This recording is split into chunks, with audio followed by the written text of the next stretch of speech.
Guys പിന്നെ ഐഷുമ്മ നാട്ടിൽ പോകും. ഐഷുമ്മയുടെ കാര്യം പറഞ്ഞാൽ ഭയങ്കര ഓർമ്മയാണ്.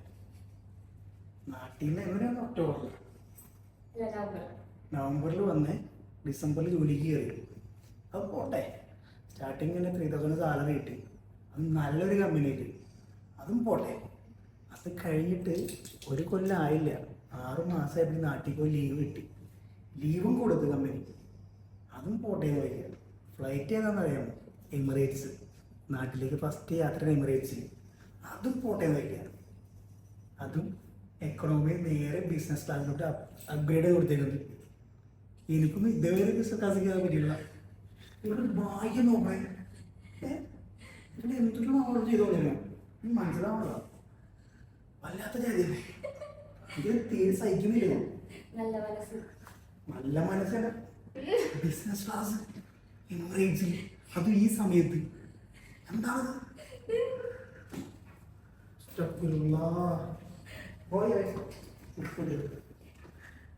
നമുക്കൊന്നും കിട്ടില്ല ബിസിനസ് ക്ലാസ്.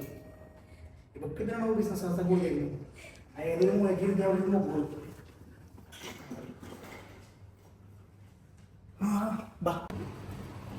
ദുബായ്ക്കാരുടെ ഒരു പത്രാസ് നോക്കണേ. ദുബായിലെ രേണുസുതി, ദുബായ്ക്കാരുടെ രേണുസുതിയാണ് ഈ പോണത്. എന്താ അവളുടെ ഒരു പത്രാസ്? എമിറേറ്റ്സ് ഇനി എന്ത് വേണം? അതും ബിസിനസ് ക്ലാസ്. ഞാനേ ബിസിനസ് ക്ലാസ്സിൽ പോണ ആളാ, തട്ടിമുട്ടിട്ട് റോട്ടിക്കൂടെ പോണ ആളല്ലാന്ന്. തട്ടിമുട്ടി പോവാത്ത ഒരാളേ. ഇവളുടെ തലയെ വരച്ചത് എൻ്റെ മൂട്ടിൽ വരച്ചിങ്ങ. കയറ്, വണ്ടിയിൽ കയറി കൊണ്ടാക്കട്ടെ. ഓക്കെ ഗായ്സ്, എൻ്റെ ഐഷുമ്മ നാട്ടിൽ പോണ്. വീണ്ടും ഞാൻ തനിയെ. ഈ ഭാര്യ ഇപ്പം യുദ്ധമൊക്കെ തുടങ്ങിയല്ലോ, അറിഞ്ഞിട്ടുണ്ടാവുമല്ലോ. യുദ്ധമൊക്കെ തുടങ്ങി, പിന്നെയും വീണ്ടും പഴയ പോലെയൊക്കെ ആയി. ഭാര്യ മക്കളെ നാട്ടിലായതുകൊണ്ട് സമാധാനമുണ്ട്. നമുക്കിനി ഇവിടെ എന്ത് വേണമെങ്കിലും കാണിക്കാമല്ലോ. യുദ്ധമല്ലേ. മറ്റത് അവരോട് ഉള്ളപ്പോൾ ഒരു വിഷമമായിരുന്നു. പിള്ളേരൊക്കെ തൂക്കി പറക്കി എപ്പോഴും ഓടേണ്ടി വരും എന്നുള്ള വിഷമത്തിലായിരുന്നു. ഒരു പെട്ടി കെട്ടിക്കോ, ബാക്കിയിലിട്ടോ, അത് തുറന്നോ. ഇനിയിപ്പോൾ ആ ടെൻഷൻ വേണ്ട. അവർ നാട്ടിലായതുകൊണ്ട് ആ പ്രശ്നമില്ല. ഞാൻ അതിൻ്റെ ഉള്ളിൽ കയറ്റി വെച്ചാൽ മതി. ഇതൊക്കെ ഞാൻ ചെയ്തേ, നിങ്ങൾക്ക് പൊക്കി വെച്ചാൽ അവിടെ നോക്കി. ഒക്കെ സ്വയം പര്യാപ്ത കൈവരിക്കി. ചേച്ചിനെ പോലെ മനസ്സാ കുൻസേവാണ്ട്. ചേച്ചിക്കെല്ലാം ഞാൻ ചെയ്തു കൊടുക്കണം. അങ്ങനെ ഒറ്റയ്ക്ക് വെക്കി കാര്യങ്ങളൊക്കെ ചെയ്യും. കല്യാണം കഴിച്ച് പോകണ്ടല്ലേ നിനക്ക്? ഒക്കെ ഞാൻ പറഞ്ഞു തരണം. എന്തേ കറക്റ്റാ.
ഇനി നേരെ നമുക്ക് നാട്ടിലത്തെ വിശേഷത്തിലേക്ക് വരാം. ചാച്ചൻ നേരത്തെ പറഞ്ഞ പോലെ തന്നെ ബിസിനസ് ക്ലാസ്സിലേക്ക് അപ്ഗ്രേഡ് ആയി എന്ന് അവൾ പറഞ്ഞു കഴിഞ്ഞപ്പോൾ എനിക്കും ചെറിയ രീതിയിൽ കുശുമ്പൊക്കെ തോന്നിയായിരുന്നു. വേറെ ഒന്നും ഉണ്ടല്ല കേട്ടോ. ദുബായിക്ക് ഒരു 3-4 പ്രാവശ്യം ഞാൻ പോയിക്കും വരവൊക്കെ ഉണ്ടായിട്ടുണ്ട്. ഇന്നേ വരയ്ക്ക് എമിറേറ്റ്സിൻ്റെ പടി പോലും ചവിട്ടാനുള്ള യോഗമൊന്നും നമുക്ക് ഉണ്ടായിട്ടില്ല. ചാച്ചൻ അറ്റ്ലീസ്റ്റ് എമിറേറ്റ്സിൽ കയറിയിട്ടെങ്കിലുണ്ട്, ഞാൻ കയറിയിട്ടേ ഇല്ല. നമുക്ക് ആകെ എയർ ഇന്ത്യ, ഇൻഡിഗോ അതൊക്കെയായിരുന്നു ശരണം. അവളുടെ എങ്കിലും തലയിൽ വരച്ചല്ലോ എന്നോർത്തിട്ട് നമുക്ക് സമാധാനിക്കാം. അങ്ങനെയാണ് ഞാനിപ്പോൾ സമാധാനിക്കുന്നത് കേട്ടോ. അപ്പോൾ നമ്മളെല്ലാവരും കൂടി അവളെ പിക്ക് ചെയ്യാൻ വേണ്ടിയിട്ട് ഇത് എയർപോർട്ടിലേക്ക് പോവാണ്. കാറിൽ കയറാൻ വേണ്ടിയിട്ട് ഡോണുവിനെ അങ്ങ് ഇരുത്തി കഴിഞ്ഞാൽ പിന്നെ ഇവിടെ നിന്ന് അനങ്ങില്ല കേട്ടോ. ഞാൻ എന്നിട്ട് വലം വെക്കണ പോലെ കാർ മൊത്തം അങ്ങ് വലം വെച്ചിട്ട് അപ്പുറത്തെ സൈഡിൽ പോയിരിക്കണം. പക്ഷെ വലിയ കാര്യമൊന്നുമില്ല കേട്ടോ. ഇത്രയും വലിയ ഗെറ്റപ്പിൽ ഗമയൊക്കെ ഇട്ടിരിക്കുന്ന ആളുണ്ടല്ലോ, വണ്ടി ഒന്ന് നീങ്ങി കുറച്ചു നേരം കഴിയുമ്പോഴത്തേക്കും എൻ്റെ മടിയിൽ കയറിയിരിക്കും ഇതേപോലെ. പതിവിൽ നേരത്തെ എണീറ്റത് കൊണ്ട് തന്നെ ചേട്ടനും അനിയനും നല്ല പോലെ ഉറക്കക്ഷീണം ഉണ്ടായിരുന്നു കേട്ടോ. അങ്ങനെ മടിയിൽ കിടന്ന് അവർ രണ്ടുപേരും നല്ല ഉറക്കം ഉറങ്ങിയിട്ടുണ്ടായിരുന്നേ. പക്ഷെ ഞാൻ വീഡിയോ എടുക്കണ കണ്ടു കഴിഞ്ഞപ്പോൾ ആശാൻ അത്ര അങ്ങോട്ട് പിടിച്ചില്ല. ഒന്നാമത് ഉറക്കപ്പിച്ചാണ്. 8:55 ലാൻഡ് ചെയ്യാന്ന് പറഞ്ഞിട്ടുണ്ടായിരുന്നത്. എൻ്റെ വീട്ടിൽ നിന്ന് ഒരു 45 മിനിറ്റ്സ് ഒക്കെ ഉള്ളൂ ട്രാവൽ. രാവിലെ ആയതുകൊണ്ട് തന്നെ ബ്ലോക്കിലൊന്നും പെടണ്ടല്ലോ എന്ന് വിചാരിച്ചിട്ട് ഞങ്ങൾ കുറച്ച് നേരത്തെ ഇറങ്ങിയിട്ടുണ്ടായിരുന്നേ. പോകുന്ന ടൈമിലാണെന്നുണ്ടെങ്കിൽ ചെറിയൊരു ആക്സിഡന്റ് ഉണ്ടായിരുന്നു കേട്ടോ. അതേ ഭാഗ്യത്തിന് അത്ര വലിയ പരിക്കുകളൊന്നും ഇല്ലാന്ന് തോന്നുന്നു. ഒരു ചേച്ചി ഞൊണ്ടി നടക്കുന്നുണ്ടായിരുന്നു. ആ ചേച്ചിനെയാണെന്നുണ്ടെങ്കിൽ കാറിൽ കയറ്റിക്കൊണ്ട് പോകുന്നുണ്ടായിരുന്നു കേട്ടോ. രാവിലെ എല്ലാവരും ജോലിക്ക് പോണ തിക്കും തിരക്കും ഓട്ടപ്പാച്ചിലൊക്കെ അല്ലേ, അങ്ങനെയൊക്കെ എന്തെങ്കിലും പറ്റിയ ഒരു ആക്സിഡന്റ് ആയിരിക്കണം. അങ്ങനെ നമ്മളിത് എയർപോർട്ട് എത്താറായിട്ടുണ്ട് കേട്ടോ. എൻ്റെ ഫാമിലിയിൽ ഭൂരിഭാഗം ആളുകളും പുറത്താണ് കേട്ടോ. അപ്പം മുമ്പൊക്കെ പപ്പ അവരെ കൊണ്ടാക്കാനും കൊണ്ടുവരാനും എയർപോർട്ടിലേക്കൊക്കെ പോവാറുണ്ട്. അപ്പം ആ സമയത്തൊക്കെ പപ്പ ഇങ്ങനെ ആലോചിക്കും, എന്നാണാവോ എൻ്റെ മക്കളെ ഇതേപോലെ എയർപോർട്ടിൽ കൊണ്ടാക്കാനും അവർ വരുന്നത് നോക്കി ഇങ്ങനെ നിൽക്കാനൊക്കെ യോഗ ഉണ്ടാവുക എന്ന് പപ്പ ഇടയ്ക്ക് ഇങ്ങനെ ആലോചിക്കാറുണ്ട് കേട്ടോ. എന്തായാലും പപ്പയുടെ ആ ഒരു ആഗ്രഹം ഞങ്ങൾ സാധിച്ചു കൊടുത്തിട്ടുണ്ട്. ദേ മോളെ നോക്കി ഇങ്ങനെ പപ്പ നോക്കി നിൽക്കുന്നുണ്ട് കേട്ടോ. അതോടൊപ്പം തന്നെ ദേ ചെറുതും നോക്കി നിൽക്കുന്നുണ്ട്. ഏതമോനാണെങ്കിലും നല്ല ഉറക്കപ്പിച്ചായതുകൊണ്ട് അവൻ അമ്മയുടെ അടുത്തുനിന്ന് ഇറങ്ങുന്നേ ഉണ്ടായിരുന്നില്ല. ഭയങ്കര വാശിയിലായിരുന്നു കേട്ടോ. അവസാനം ദേ ഐശു ഇങ്ങ് എത്തിയിട്ടോ. ഐശുവിനോട് പറഞ്ഞിട്ടുണ്ടായിരുന്നില്ല ഞങ്ങൾ വരണ കാര്യം. പപ്പ മാത്രം വരണമെന്നാണ് പറഞ്ഞിട്ടുണ്ടായിരുന്നത്. ഞാനും അമ്മയും പിള്ളേരൊന്നും വന്നാരും പറഞ്ഞിട്ടുണ്ടായില്ല കേട്ടോ. അപ്പോൾ ഇവളാണെന്നുണ്ടെങ്കിൽ അവിടെ നിന്ന് ഇങ്ങനെ നടന്നു വരുമ്പോൾ പപ്പേനെ മാത്രം കണ്ടിട്ടുണ്ടായിരുന്നുള്ളൂ. ഡോണു ആണെന്നുണ്ടെങ്കിൽ ആ ഗ്യാപ്പിൽ കൂടെ എങ്ങനെയോ അവളുടെ അടുത്തേക്ക് ഓടി ചെന്നിട്ട് അവളാണെങ്കിൽ അത് ശ്രദ്ധിച്ചിട്ടുണ്ടായിരുന്നില്ല. എന്നെ ശ്രദ്ധിച്ചില്ലല്ലോ എന്നുള്ള മൈൻഡ് സെറ്റിൽ ഡോണു ദേ അങ്ങോട്ട് പോയ ആൾ തിരിച്ചിങ്ങോട്ട് ഓടി വന്നിട്ട് ബാക്കിൽ കൈയും കെട്ടിങ്ങനെ നിന്നു കേട്ടോ. വേണമെങ്കിൽ എൻ്റെ അടുത്തേക്ക് വാടി എന്നുള്ള മൈൻഡ് സെറ്റ് ആയിരുന്നു കേട്ടോ അവനുണ്ടായിരുന്നത്. എന്തോരം ഞങ്ങൾ അങ്ങോട്ട് ചെല്ലെന്ന് പറഞ്ഞിട്ടും ചെക്കൻ അടുക്കണ്ടായിരുന്നില്ല കേട്ടോ. അവസാനം ഐശു വന്ന് ഇരിക്കുന്നൊക്കെ പറഞ്ഞിട്ട് ഒന്നും ആൾ അനങ്ങണില്ലേ. അവസാനം എടുത്തു കഴിഞ്ഞപ്പോഴാണ് സെറ്റ് ആയത് തന്നെ കേട്ടോ. എന്താ ചെക്കൻ്റെ ഒരു ഗമാന്ന് നോക്കണേ. ഇത്രയും നേരം അമ്മാമ്മയുടെ ഒക്കത്ത് ചിണുങ്ങിക്കൊണ്ടിരുന്ന ചെറുക്കനാണ് കേട്ടോ. ദേ പെട്ടി കണ്ടു കഴിഞ്ഞപ്പോഴത്തേക്കും ചാടി അങ്ങ് ഇറങ്ങിയിട്ട് പെട്ടിക്കകത്ത് എന്താണ് എന്നുള്ളത് അവന് നന്നായിട്ട് അറിയാം.